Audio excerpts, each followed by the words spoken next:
Reactions follow President Bola Ahmed Tinubu's visit to Benue State to commiserate with and assess the situation of victims from the deadly attack in Yawata community. Well, upon his arrival at the Tactical Air Command of the Nigerian Air Force Base in Makurdi, the president, accompanied by Governor Hyacinth Alia and other government officials, proceeded directly to the Benue State Teaching Hospital to meet with injured victims, including adults and children suffering from gunshot wounds, burns, and trauma. The president was received by mourners adorned in black. Let's take a look.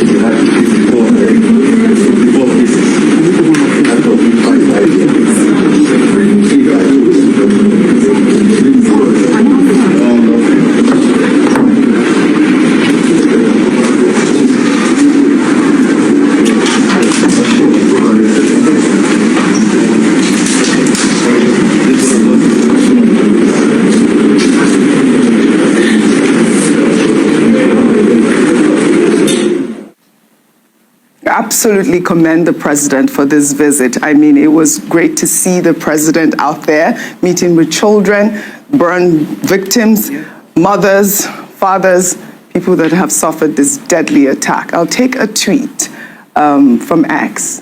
This person wrote, "Dear Mr. President, we deeply appreciate this initiative. Kindly replicate similar impactful actions across other states. In the Federation, it will go a long way to fostering national growth and unity. God bless the Federal Republic of Nigeria." Adefemi Akinsoya, I mean, earlier in the day, we did discuss, I mean, I believe it was even yesterday, we did discuss the one memo that was sent out, yes, and we had, you know, ahead of the president's visit, and we had warned against some sort of, you know, fanfare, and it's good to see that it wasn't the case. Right. I mean, but we did see that, you know, a lineup of people adorned in black. Yes. What were your thoughts on that? So I think the symbolism is commendable because, as the discussion was yesterday, when we saw the circular, people wearing bright colors, I think people not wearing. That were called to wear. That were called to wear, bright colors. As we said, as we discussed, it was in poor taste because I think it took away from the seriousness of the visit, right, and the reason for the visit. So on its face, to see people lining the streets in black mourning, on its face is commendable because it highlights what the actual issue is. However, you know, during the newspaper review, we looked at the actual snapshots of people, and you can see anguish, and it looked genuine. I'm not saying that it's not genuine. This felt a little performative, and I think that sometimes it can do a disservice and make it seem as though what we are discussing is something that should be dramatized and is already serious enough.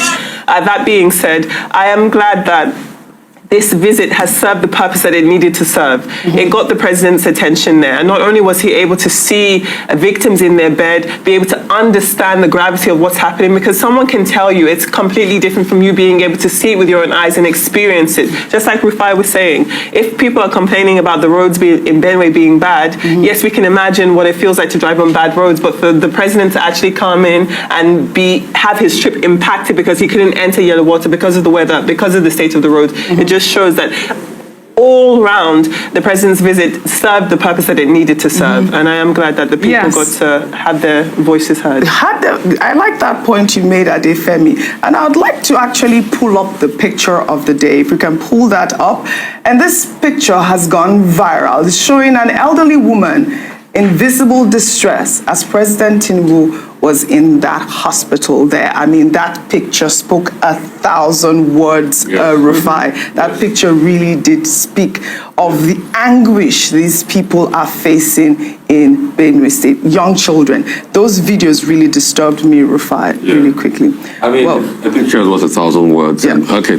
Maybe, yes, so that we can tie it all together. Okay, read it, sir, so we can tie it all together. Meanwhile, hours before the president's scheduled visit to Benue, the Lafia-Makurdi Highway, a crucial link to the state capital, became impassable due to severe flooding of the presidential advance team stranded. Saboda fasa wannan ruwan yana zaman da wani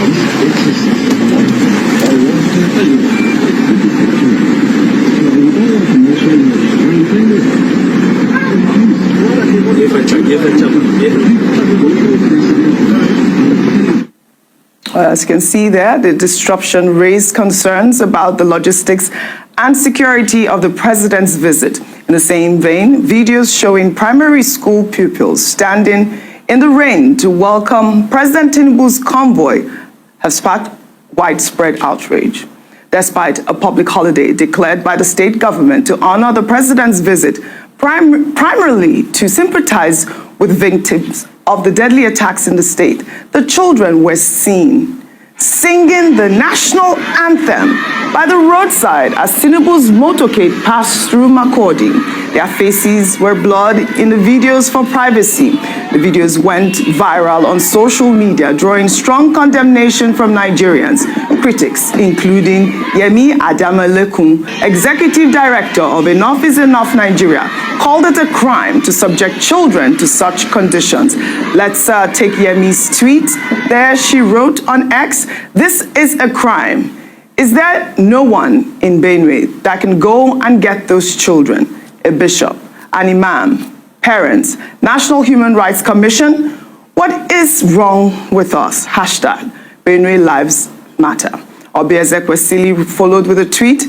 She wrote, "The saddest part is that some of these children may be from among the hundreds of families mourning their beloved ones, and yet are compelled to stand in the rain and give misleaders that have shown zero care for them a rousing welcome. Things like this are why the uncaring political class of Nigeria has nothing to desensitize their bad behavior and the poor governance it produces. They believe the Nigerian citizens are conquered souls.